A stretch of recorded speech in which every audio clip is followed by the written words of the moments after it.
MKUltra. Mind control. They made weapon like that so you can lose your faith. Please pray every morning. Wait, hold your do not contravened in sin. Let's fed yourself spiritually.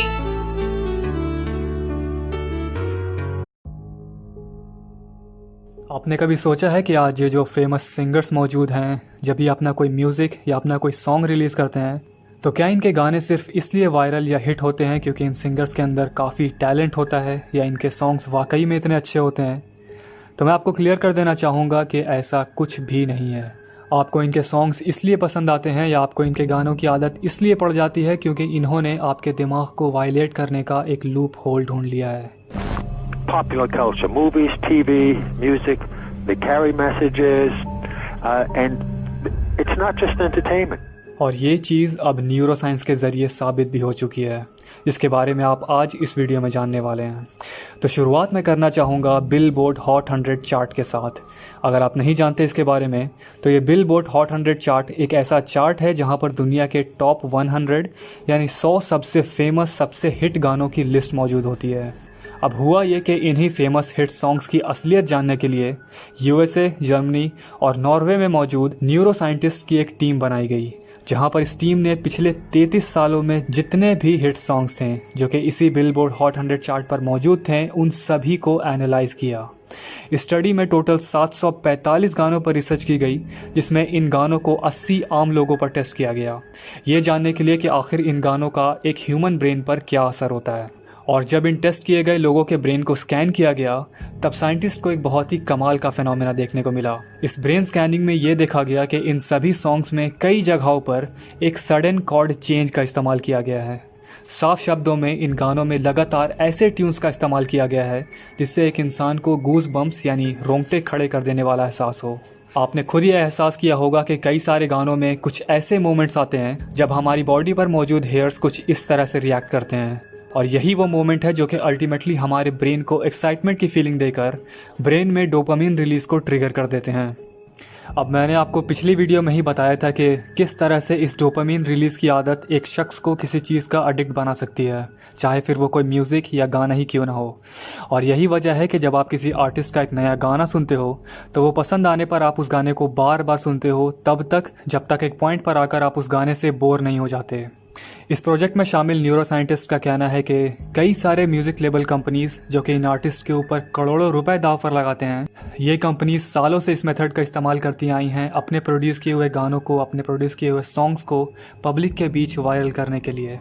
लेकिन इस सब के अलावा music का हमारे emotions पर, हमारे thought process पर क्या असर होता है, इस चीज़ को हज़ारों सालों से डॉक्यूमेंट किया जा चुका है। क्योंकि आज से 180 साल पहले प्रोफेसर हेनरिक विल्हेम डॉफ ने एक बहुत ही पॉपुलर ऑडियो डिस्कवरी की थी, जहां पर उन्होंने बाइनॉरल बीट्स नाम के एक फिनोमेना को अनकवर किया था।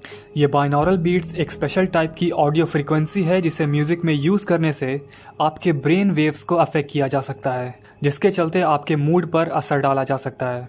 अब इसी 180 साल पुरानी डिस्कवरी के बेसिस पर 2012 में एक स्टडी कंडक्ट करी गई थी, जिसमें यूनिवर्सिटी ऑफ हांगकांग की brain science expert Annette Shearmur ने यह पाया कि हमारे रियल वर्ल्ड परसेप्शन यानी हमारे फैसले लेने की ताकत को म्यूज़िकल रिदम में मौजूद बाइनॉरल बीट्स के ज़रिए डायरेक्टली अफेक्ट किया जा सकता है। और आज के वक्त में इस चीज़ को साबित करना कोई बड़ी बात नहीं है, क्योंकि आपने देखा होगा कि आज मार्केट में कई तरह के सॉन्ग्स अवेलेबल हैं। कुछ सॉन्ग्स ख़ास तौर पर आपको वर्कआउट करने के लिए मोटिवेट करते हैं, कुछ सॉन्ग्स आपको इमोशनल करने के लिए बनाए जाते हैं। असलियत में इस तरह के गानों में इन्हीं बाइनॉरल बीट्स का इस्तेमाल किया जाता है जो कि आपके ब्रेन को एक स्पेसिफिक तरीके से सोचने के लिए मजबूर करता है। अब इस तरह के गानों में कोई बुराई नहीं है, लेकिन यहाँ पर आपको सोचने की ज़रूरत है कि क्या सभी गाने आपको किसी अच्छे काम के लिए मोटिवेट करने के लिए ही बनाए जाते हैं? जिसका जवाब है जी नहीं। और अब ये चीज़ ना मुझसे छुपी है और ना ही आपसे कि आज के टाइम में बॉलीवुड में आपको मोस्टली गाने सुनने को मिलते हैं लड़कियों के बारे में, ड्रग्स या अल्कोहल के बारे में। तो ये लोग सिर्फ ऐसे ही मजाक में ऐसे गाने प्रोड्यूस नहीं करते। इन्हें मालूम होता है कि जिस ऑडियंस के लिए हम ये गाना बना रहे हैं उनके दिमाग के साथ कैसे खेलना है। Popular culture, movies, TV, music, they carry messages, and it's not just entertainment, when it's the most important delivery system of propaganda, because it influences people without their conscious awareness, and that's the ultimate in controlling people in society. क्योंकि ये binaural beats का ही phenomena है जिसके चलते आपको किसी एक गाने की लिरिक्स फ़ौरन सुनकर ही याद हो जाती है। आप में से कई ऐसे लोग होंगे जिन्हें इंग्लिश नहीं आती होगी, पर अगर आप इंग्लिश गाने सुनते होंगे तो उन गानों की लिरिक्स आपको परफेक्टली याद होगी।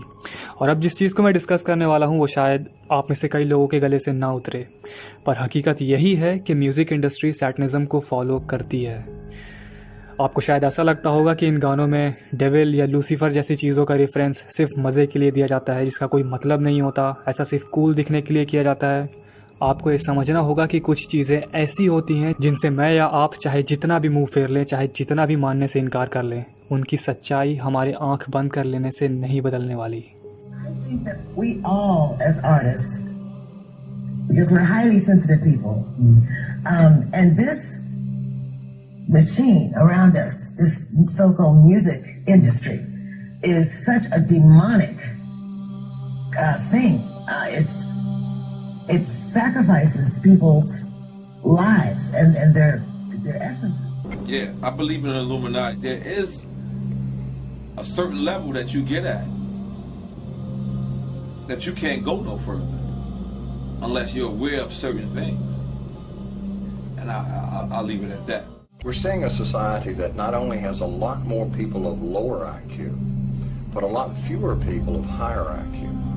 In other words, a dumbing down, a chemical dumbing down of society. That leaves them dependent on government and spending so many hundreds of millions of dollars of propaganda money to dumb down society. If your ultimate goal is to be famous, then you're gonna do a lot to get there. Like sign your name in blood in a contract with the devil. Like that's just the truth. I've seen so many people. कि ये चीज़ आज इतनी obvious हो चुकी है कि अगर आप इन्हें आज भी इग्नोर करते हो तो आप सिर्फ और सिर्फ अपने आप को बेवकूफ़ बना रहे हो। जो लोग इस इंडस्ट्री को फंड कर रहे हैं वो इन आर्टिस्ट के ज़रिए सोसाइटी की सोच को अफेक्ट कर रहे हैं, और जहाँ तक नज़र आ रहा है ये इफ़ेक्ट पॉजिटिव तो बिल्कुल नहीं है। खैर, अब ये वीडियो मैं यहीं ख़त्म करता हूँ। अगर आपको इस वीडियो से कोई नाराज़गी हो तो आप कमेंट सेक्शन में उसे व्यक्त कर सकते हैं।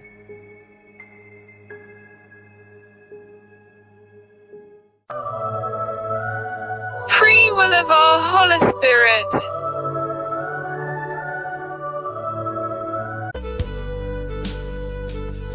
It's all about love, holiness, care, sacrifice, forgiveness for our eternal sake. Let's blank for sec, let's forget everything. Do you live a life without love? Care each other as Jesus did, son.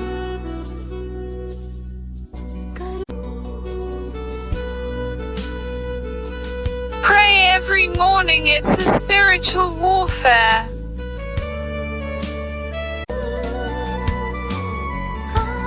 Holy Spirit gave us free will to choose moral or immoral. It's a spiritual warfare.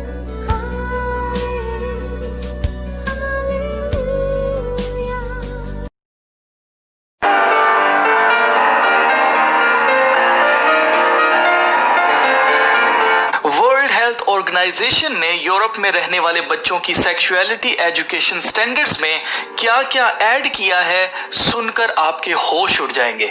WHO ने policy makers, educational and health authorities और specialist के लिए एक framework यानी एक सांचा तैयार किया है कि आप बच्चों को उनकी जीन्स के बारे में क्या कुछ सिखाना है। इस फ्रेमवर्क के PDF का लिंक मैं डिस्क्रिप्शन में डाल दूंगा, जिसको भी शक हो वो अपनी तसल्ली के लिए इसे खुद पढ़ ले। इस PDF के पेज नंबर 38 पर ये गाइडलाइंस दी जा रही हैं, जिनमें लिखा है कि जो बच्चे 4 साल और इससे कम उम्र के बच्चे हैं उनको खुद लज़्ज़ती यानी मैस्टरबेशन और ट्रांसजेंडरिज्म सिखाया जाए। इन सांप के बच्चों से कोई पूछे 4 साल और और इससे कम उम्र के बच्चों को तो ये नहीं पता होता कि उनको पोटी क्यों आती है। वो बेचारे अपनी बात समझा नहीं पाते, सही से बोल नहीं सकते, कोई सेंटेंस पूरा नहीं सही से बोल सकते। उन्हें 18+ एजुकेशन देने का क्या ड्रामा लगाया हुआ है। इस एडवाइजरी में लिखा है कि 0 से 4 साल तक के बच्चों को एंजॉयमेंट और प्लेयर की तालीम दी जाए, जो एक इंसान को अपने आप के जिस्म को टच करने से मिलती है। इसके अलावा लिखा है कि टोडलर्स उसे इनकरेज किया जाए कि वो खुद अपना जेंडर चूज कर सके। यार ये हद से ज्यादा ही हो गया है। मैं आपको पहले ही बता चुका हूं अपनी पिछली वीडियो में कि अब इन लोगों ने ऐड करना है बच्चों को इस प्रोपोगेंडा के अंदर, इनको शामिल करना है। तो देख लो, आपके सामने है ये सब कुछ। इनका मकसद है छोटे छोटे बच्चे सेक्स एडिक्ट बन जाएं और ये हरामी लोग उनका नाजायज फायदा उठाएं, उन्हें अब्यूज करें। कल को ये कोई कानून निकाल देंगे कि बच्चों को हक हासिल है कि वो जिस मर्जी के साथ, जिस मर्जी उम्र के इंसान के साथ जो मर्जी जिस मर्जी किस्म का रिलेशनशिप रखें। इसके अलावा 4 से 6 साल के बच्चों की ब्रैकेट में लिखा है कि इन बच्चों को सेम सेक्स रिलेशनशिप्स के बारे में इंफॉर्मेशन दी जाए और इनको सिखाया जाए कि दूसरे लोगों की रस्मों का एहतराम किया जाए, जो सेक्सुअल रस्में होती हैं। भाई किस रास्ते पर चला रहे हैं बच्चों को? साफ साफ क्यों नहीं कहते कि हम पेडोफाइल्स हैं, हमें बच्चों की जरूरत है ताकि हम उनके साथ जिनसी ज्यादतियां करें। ये दुनिया खुदा के खौफ से बिल्कुल खाली हो चुकी है और कलाम मुकद्दस में लिखा है कि लड़के की उस राह पर तरबियत कर जिस पर उसको जाना है, वो बूढ़ा होकर भी उससे हरगिज ना मुड़ेगा। मतलब अगर हमने 4 साल के बच्चे और उससे कम उम्र के बच्चों को सेक्स एडिक्ट बना दिया तो वो बूढ़े होकर भी इस बीमारी से बाहर नहीं निकल पाएंगे। मैं नहीं जानता कि ये वीडियो कितनी देर तक इस चैनल पर रहेगी, मगर मैं अपना फर्ज समझता था कि मैं आपको बताऊं, क्योंकि जो कुछ ये लोग बाहर के मुल्कों में करते हैं वही सब कुछ अगले 5 सालों में यहाँ भी लागू कर दिया जाता है। इसलिए मैं पहले ही आपको खबरदार कर रहा हूँ कि WHO को बायकॉट करो। ये किसी सूरत में इंसानियत की खिदमत नहीं कर रहे। खुदा के लिए WHO को बंद करवाओ, जैसा अमेरिका ने इसे फंड करना बंद कर दिया है। बाकी कौमों को भी चाहिए कि वो इसे बिल्कुल ट्रस्ट ना करे इसके ऊपर और बिल्कुल इसको फंड ना करे।